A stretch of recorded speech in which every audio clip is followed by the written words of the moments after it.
অসহনীয় যানজটে নাকাল রাজধানীবাসী। ইফতারের কয়েক ঘন্টা আগে সৃষ্টি হয় এমন যানজট। তবে এ অবস্থায় রাস্তায় ইফতার সারতে হয় অনেকেরই। যাত্রীদের অভিযোগ, অন্যান্য সময়ের তুলনায় রোজার মাসে এই সমস্যা বেড়ে যায় কয়েক গুণ। মেহেদি মিরাজের ছবিতে আশরাফুল আলম আকাশের প্রতিবেদন। সড়কে যতদূর চোখ যায় দীর্ঘ গাড়ির জট। সারাদিনের তুলনায় ইফতারের 1.5 থেকে 2 ঘন্টা আগে যা হয় আরও অসহনীয়।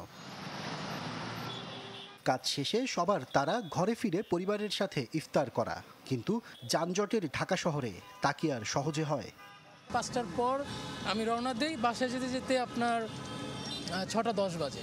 ইফতার তো 6টা 2 বা 3-4 হয়ে যায়। যেভাবে যানজট সৃষ্টি হয়েছে এইভাবে তো আমরা চলাফেরা খুবই কষ্ট। আমাদের এই ইফতারি করতে পারি না, ঠিক মতো যাই নামাজ পড়তে পারি না।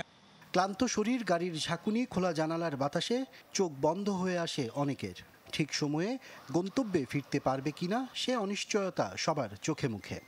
ইফতারে এখানে মোটামুটি অনেকটাই বেশি জ্যামি থাকে। বলতে গেলে আমি এই যে উত্তরা থেকে মনে করেন প্রায় 2 থেকে 2.5 ঘন্টা সময় লাগে গেছে আসতে এই পর্যন্ত আর কি। বাসায় যাইব কোন সময়, ইফতারি বানাইবো কোন সময়, খানা খাইবো কোন সময়, অনেক টাইম লেগে গেছে। ইফতারের আগ মুহূর্তে কারণ সবাই বাসায় যেতে, একসাথে সবাই বাসায় যেতে চায়, যার কারণে সবাই প্রতিযোগিতামূলক বাসায় যেতে চায়।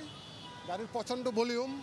ঢাকার ব্যস্ত সড়ক থেকে শুরু করে গলিপথ সবখানেই গাড়ির দীর্ঘ জট। সূর্যাস্তের সময় হলেও অপেক্ষার প্রহর শেষ হয় না, তাই বাধ্য হয়ে গাড়িতে বসেই পানি দিয়ে ইফতার সারেন অনেকে। না, ওভাবে মানসিকভাবে প্রস্তুত ছিলাম না। হসপিটালে গিয়েছিলাম, ডাক্তার দেখানো শেষে আসতে তো হলো আর কি। ছুটির দিন ছাড়া সপ্তাহের বাকি দিনগুলোতেও একই চিত্রের দেখা মেলে রাজধানীতে। আশরাফুল আলম আকাশ, চ্যানেল 24, ঢাকা। ব্রেকফাস্ট, টিফিন কিংবা স্ন্যাক টাইমে মজাদার আয়োজন মানে অল টাইম ব্রেড।